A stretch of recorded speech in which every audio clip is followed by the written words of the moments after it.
You know, as I walk through this woods, this is where I come to get balanced.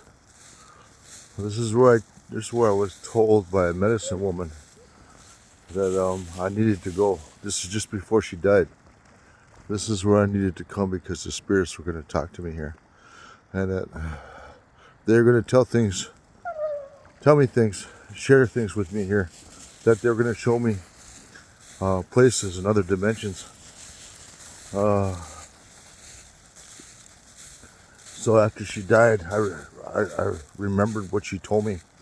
You know, she told me about my purpose here, my purpose for carrying medicine, and kind of there was actually two messengers that came. There was a Lakota man too that could communicate with spirits, and they came from 12 hours away to talk to me and tell me about who I am and what I represent to our people.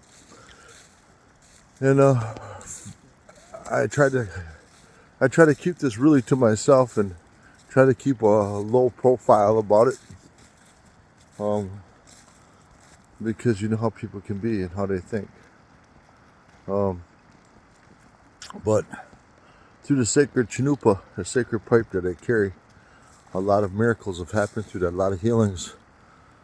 People who have died have lived, and people who were supposed to live have died. I mean, it's a painful truth. It's a big burden to have to carry, but it's my burden to carry. And I didn't choose this pipe. I didn't choose this way. This way chose me. And so I to tell you a little bit about myself. I sundanced. I had married my ex-wife was full Dakota. I met her out in the Dakotas, and I lived out there for a while among her people. And I went to ceremonies. I spent a lot of time at ceremonies and Sundance out there. When we came back here, we moved here. We got married out there and then moved here. And I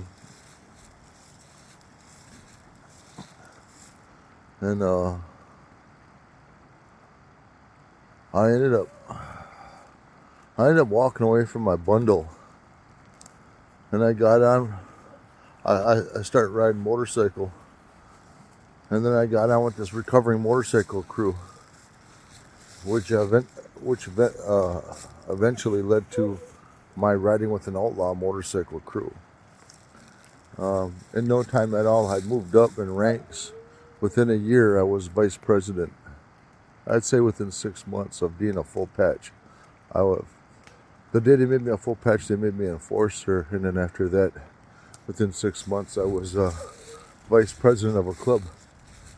And long story short, I left that lifestyle because I was called back to this medicine, and I was warned about what would happen to me if I didn't walk away from that lifestyle and come back to this medicine I was called to carry. You know, the bad things could happen to me. They could even happen to the people that I love and care about, my family. So I came back to this way.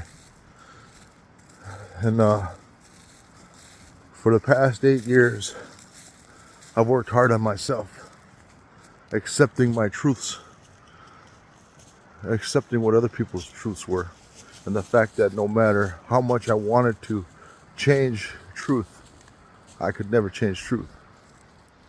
Truth has a voice of its own. It has its own story. It has its own past and its own future. Sometimes our family members and even friends and people that come into our lives are put in there to show us some truth. Not necessarily what our truth is, but what theirs is. And as much as we might want to change their truth, it's not our responsibility to change it. And through this might come hurt and pain.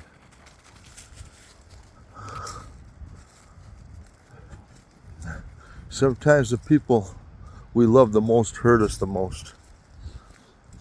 Focus on the lesson, not the pain. If you focus on the pain, you'll miss the lesson. And there really is a lesson in everything. When we learn from that lesson, we apply it to our life, because it's not a lesson we want to have to go through and experience twice, especially if it hurts that much. You know, you spoke to me a little bit.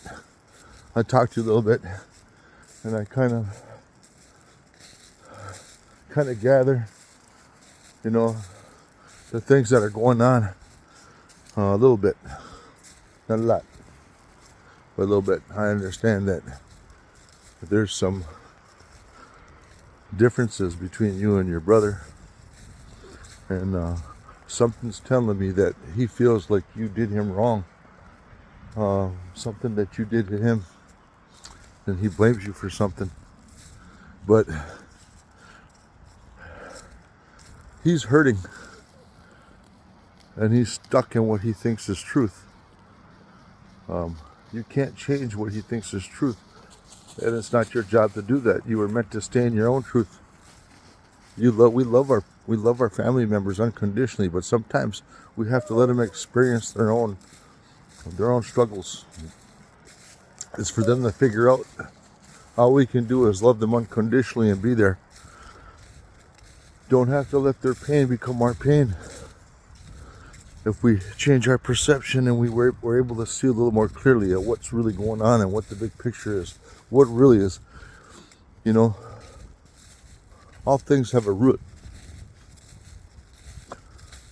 All things have a root, good and evil.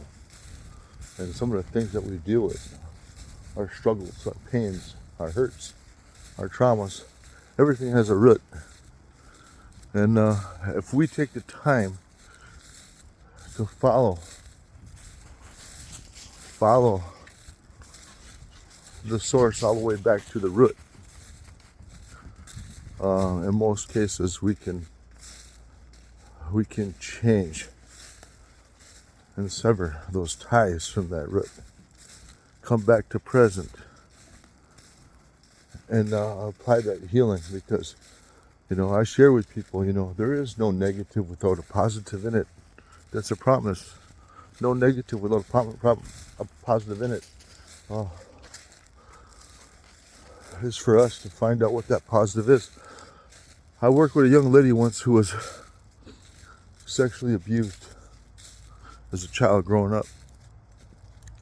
And I helped cleanse her mind, body, and her spirit so that she felt whole again, so that she felt good.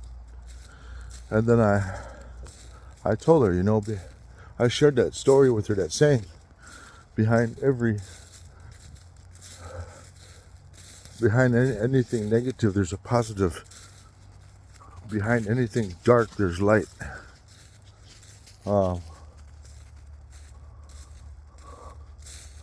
And she said, tell me, how do you get a positive out of being sexually abused? And I said, well, you found a way to healing.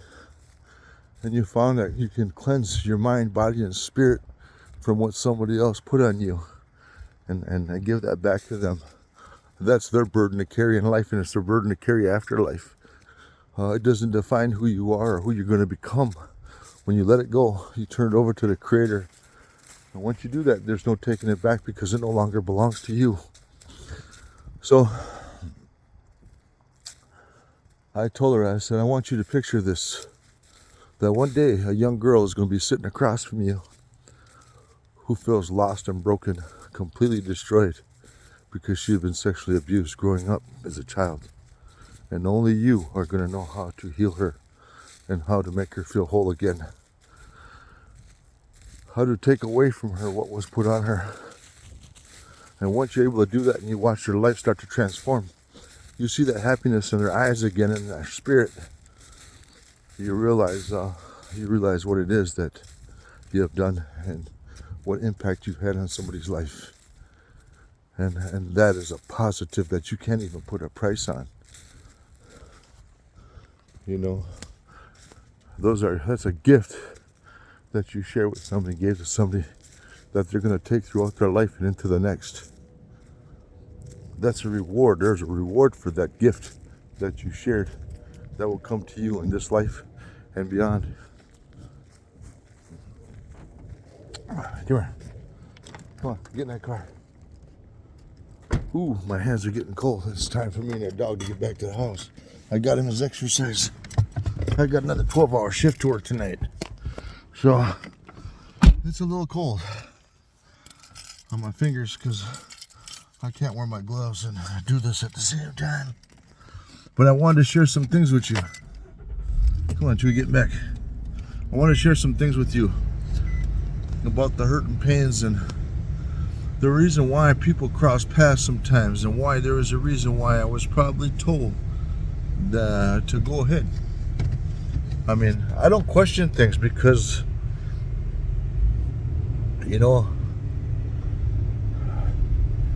I've spent some time in the fifth element, and a lot of time actually, you know, I had a vision once where I was kneeling and I could see like a window opening to a village. There were teepees and there were native men that were walking. I didn't see their whole bodies, but I seen their legs all the way up to their hips, walking around me and towards me and talking to me. I could hear their voices, and they told me, "Welcome, you know, you've earned your spot here. You belong here. This is always open to you." So there's a lot I could tell you about my path. There's a lot, and it's not going to happen in this recording, but you know, there's healing that needs to happen between you and your family, and you're going to be the leader that's going to do that. But you gotta be able to see your way to truth and what truth is. You have to be able to let go of any indifference and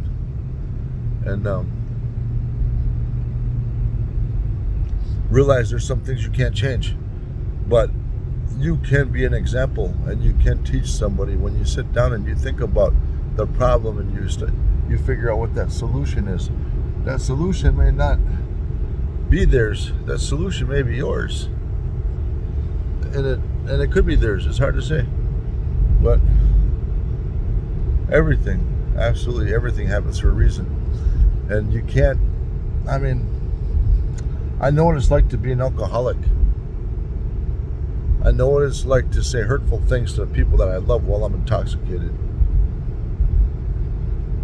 And there may be some truth in the way I felt at the time, but when you're drinking and you put alcohol in, you intensify that feeling, and it goes much farther than it's supposed to, because what once was an anthill becomes a molehill where you're drinking, and you just blow up and you say some hurtful things. I've said some things to my family members when I was drinking that were just downright hurtful, that I can't take back.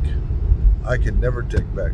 The only thing I can do is change who I was, and never go back to becoming that person again. But see, what happened to me was I got chosen to carry a pipe. And hold on a second.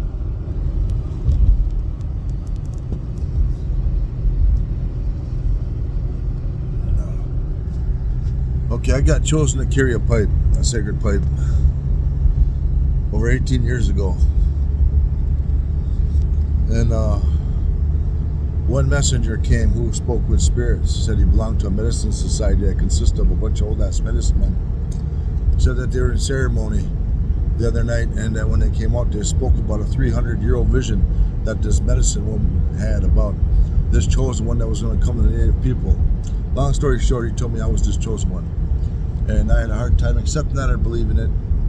For about 18, 19 years, I couldn't believe that it was me. And then before this Lakota woman who could communicate with spirits, also before she passed, she had 3 spirits that channeled through her that wanted to talk to me and tell me about who I am, about my past lives, and about my responsibility here to the people. And so I'm not. This is my truth. I don't have to convince anybody else that it's my truth. I have to live and stay in my own truth and what's meant for me and what I'm meant to do. So once I left that motorcycle club, I now live the life of a hermit. I mean, very, very secluded life. I keep to myself. I don't go to bars. I don't go to taverns. I don't go to places that are dark because that energy gets on me, and then I gotta remove it. So it's gotta be removed. Just like my place, I control all the energy that comes and goes. People come into my place to sit out and talk with me, or to pray, or whatever. And when they come and they say, "Oh my God, you know, it feels so." There's such a calmness here. Your place is very calming, very comforting, and that's good to hear. That's good to know. That's good that people pick up on that when they come there. And anyway, I'm rattling on a lot. I just want you to know that whatever it is that you have going on with you and your brother, the more that you're able, you know, in time when you're able to trust me, and the more you're able to share with me, the more I'm going to be able to assist you through my knowledge and through medicines, you know. And I can go into the woods. I didn't get a chance to do it today because I work and he needed his exercise. If I had all day and I didn't have to go home and sleep, then I could go home and drop him off, and then I would go back with the sacred pipe and load it, and then and do, you know, and then sit out there and say some prayers, and then wait for spirits to talk to me, to tell me what the answers are to what I'm asking. There's, like I said, there's a lot I could share with you, and it's not all going to happen here, but you know, hopefully one day, if we get a chance, you know, we'll be able to sit down and do that, you know. Now, my contacting you by no means or any shape or form is of any hidden intent of my own will.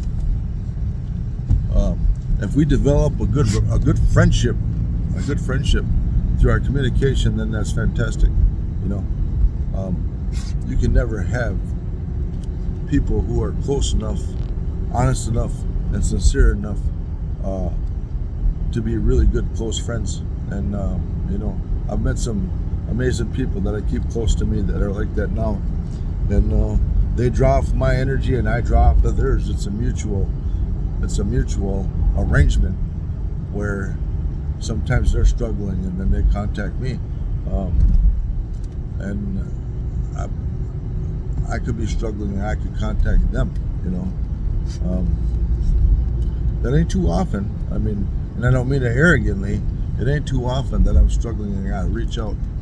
But I do sometimes, and that's only if I'm struggling with energy, like if I feel like something blindsided me and I feel like I got hit hard, and I need to talk to somebody spiritual who understands, and that can help bring me out of that, help take whatever it is from me. And I have people like that in place in my life, you know.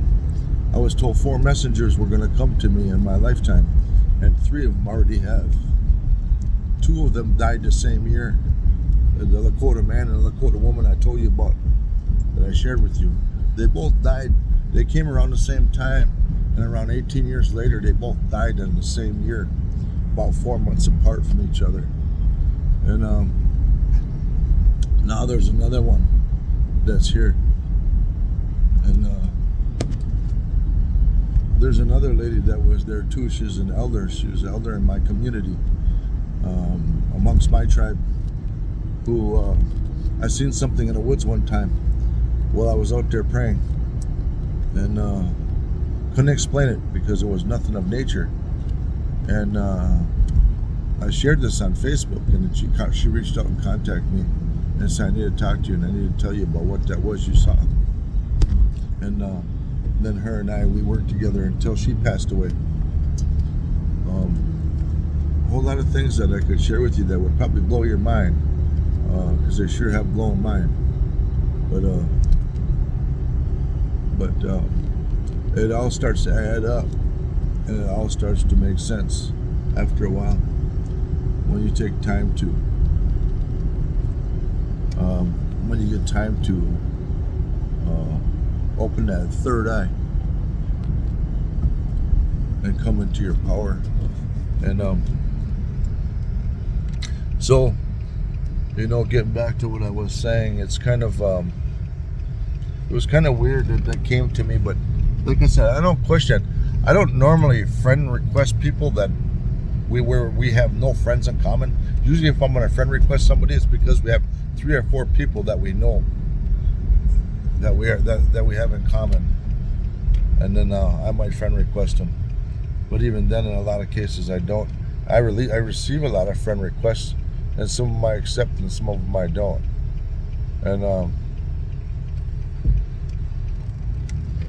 And mostly because some of them, are fake accounts, and I can tell. They're fake accounts. And are they searching for something? Like they could be a part of something, and they're trying to spread it out to you. And I don't do all of that. But anyway, a lot of people come to me through Facebook, and I get asked when I'm going to load the pipe again, and if I can send prayers up for them, our family members. I've prayed for a probation and parole officer who was supposed to die, and they lived. They were even told by the doctors, the family was even told by the doctors to get all their things in order because they wouldn't live through the night.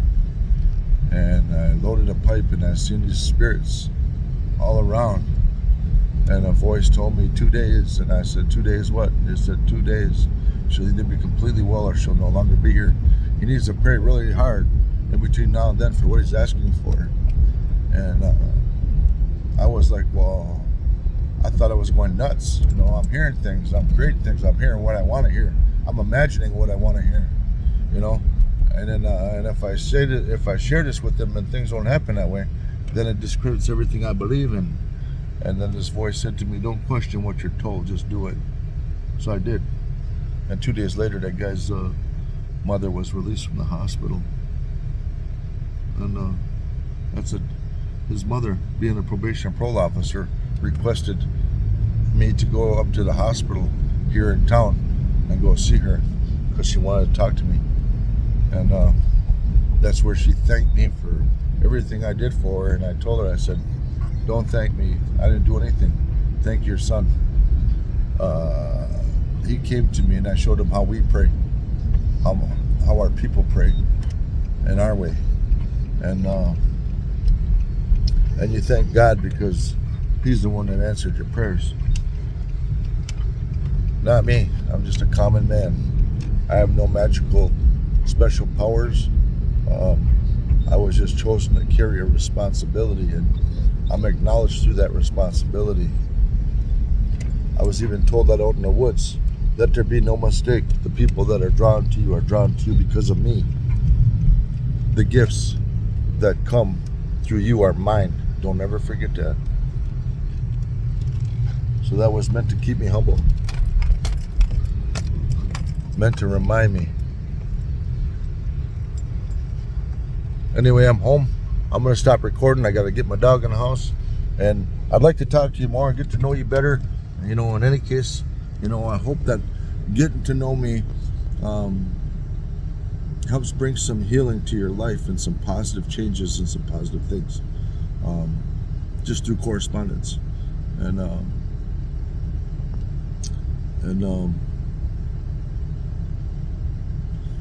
that's another thing I share with people too. People come in our lives in one or two ways, and you can count on that. One or two ways. They either complement it or they complicate it. One of the two is for certain. So I like to share that too. But we're gonna go in the house, and I'll talk to you. Later when you got time or you want to talk. I'll be in bed by about 2:30 though, because I gotta sleep for work.